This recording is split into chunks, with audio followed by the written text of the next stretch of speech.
नमस्कार, वंदे मातरम। आप जुड़े हैं न्यूज़ 18 के डिजिटल प्लेटफॉर्म से और मैं हूं सत्यम ठाकुर। अयोध्या के राम मंदिर से जुड़े चढ़ावा चोरी के विवाद में एक बड़ी खबर सामने आई है, जहां ट्रस्ट के पूर्व महासचिव चंपत राय को क्लीन चिट मिल गई है। चंपत राय के साथ ट्रस्ट के सदस्य अनिल मिश्रा को भी क्लीन चिट मिली है। मामले की जांच कर रही एसआईटी से अपनी अंतिम रिपोर्ट शासन को सौंप दी थी। उसे श्री राम जन्मभूमि तीर्थ क्षेत्र ट्रस्ट को आगे की कार्रवाई के लिए सौंप दी गई है। सूत्रों के मुताबिक इस रिपोर्ट में चंपत राय और अनिल मिश्रा का नाम नहीं है। हालांकि सुप्रीम कोर्ट द्वारा गठित एसआईटी की जांच अभी भी चल रही है। सूत्रों के मुताबिक एसआईटी रिपोर्ट में कुल 8 लोगों के नाम शामिल हैं, जिनको पहले ही गिरफ्तार किया जा चुका है। दान चोरी मामले के उजागर होने के बाद से ही चंपत राय और अनिल मिश्रा की भूमिका पर सवाल उठ रहे थे। आरोपों के चलते ही दोनों ने ही ट्रस्ट में अपने पदों से इस्तीफा दे दिया था। अब एसआईटी रिपोर्ट में दोनों को क्लीन चिट मिल गई है, यानी कि जांच एजेंसी ने ये साफ कर दिया है कि चंपत राय और अनिल मिश्रा की चंदा चोरी मामले में कोई भूमिका नहीं है। बता दें कि ये रिपोर्ट उस एसआईटी की है जिसका गठन यूपी की योगी आदित्यनाथ सरकार ने किया था।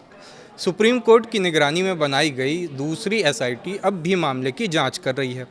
हालांकि इस रिपोर्ट में अविनाश शुक्ला, अनुकल्प मिश्रा, लवकुश मिश्रा, मनीष कुमार यादव, करुणेश पांडे, रमाशंकर मिश्रा, सुभाष श्रीवास्तव और रमाशंकर यादव उर्फ टिन्नू को आरोपी माना गया है। बता दें, चंपत राय और अनिल मिश्रा ने इस मामले की जांच शुरू होने के बाद अपने पदों से इस्तीफा दे दिया था। ट्रस्ट की बैठक में दोनों ने अपने इस्तीफा भिजवा दिया था। चंपत राय ने कहा था कि वे अयोध्या में 4 महीने की चातुर्मास साधना करेंगे। लेकिन इन सब के बीच जो सबसे बड़ा सवाल है वो ये है कि आखिर क्यों चंपत राय पर उंगलियां उठ रही हैं। देखिए, जब मामला खुला तो अयोध्या निवासियों के कई बयान सामने आए। कुछ सवाल कर रहे थे कि मंदिर परिसर के दान पात्र के पैसे गिनने वालों की नियुक्ति कैसे हुई और इसमें कोई सावधानी बरती भी गई या नहीं।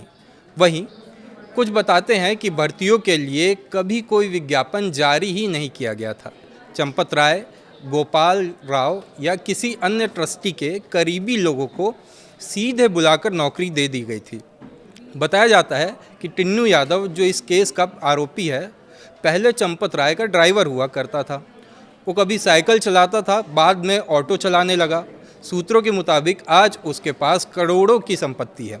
इधर एक और आरोपी अनुकल्प मिश्रा के भी चंपत राय से काफ़ी करीबी संबंध बताए जाते हैं। वहीं कुछ दावे ये भी कहते हैं कि अनुकल्प मिश्रा बजरंग दल, जो कि विहिप की ही एक इकाई है, उसका सक्रिय कार्यकर्ता और आरएसएस की शाखा का भागीदार भी है।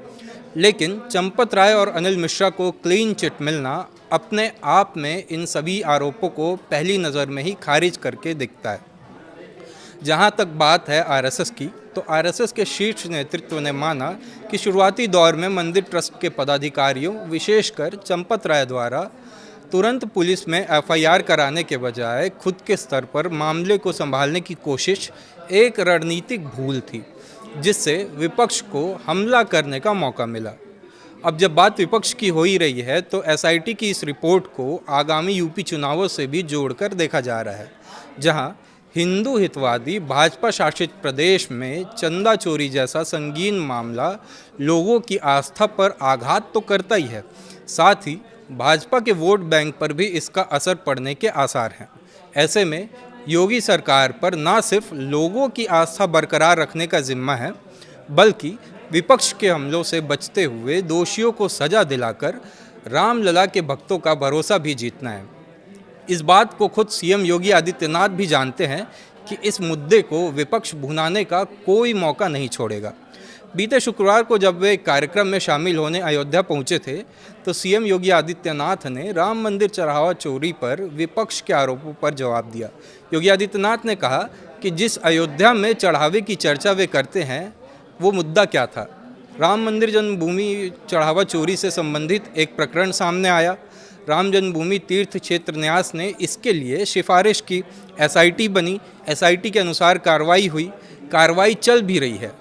उसका नाम चंदा चोरी के साथ जोड़ा गया, यानी कि वे बता रहे थे कि जिस आरोपी का नाम चंदा चोरी के साथ जोड़ा गया वहाँ मामला कहाँ तक पहुँचा और वो आरोपी यानी वो अपराधी उसके खिलाफ कार्रवाई भी हुई है।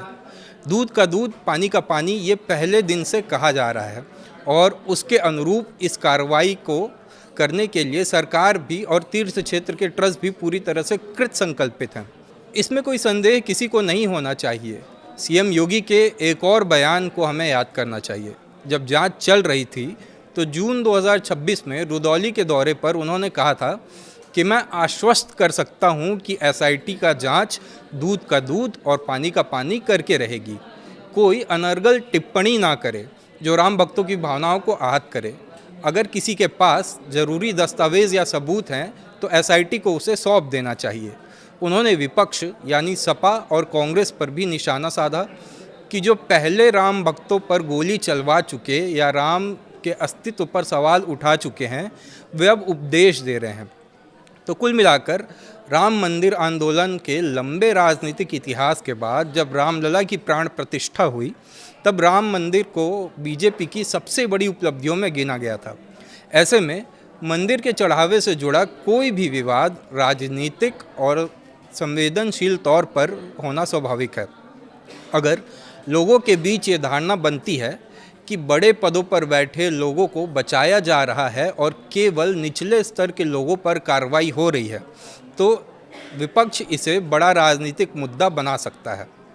इसलिए इस वक्त सबसे संतुलित निष्कर्ष यही है कि चंपत राय और अनिल मिश्रा को लेकर आरोपों और जांच के निष्कर्ष को अलग अलग देखा जाना चाहिए और सिर्फ क्लीन चिट मिल जाने से पूरे विवाद में उठे बाकी सवालों को ख़त्म मान लेना भी अपने आप में गलत होगा, क्योंकि मामला सिर्फ दो लोगों का नहीं है। मामला राम मंदिर में चढ़ने वाले करोड़ों श्रद्धालुओं के विश्वास का है और आने वाले समय में इस केस की जांच और उसकी रिपोर्ट जिस तरह सामने आती है उसका सिर्फ कानूनी प्रक्रिया पर नहीं बल्कि अयोध्या राम मंदिर और उत्तर प्रदेश की राजनीति पर भी असर पड़ सकता है।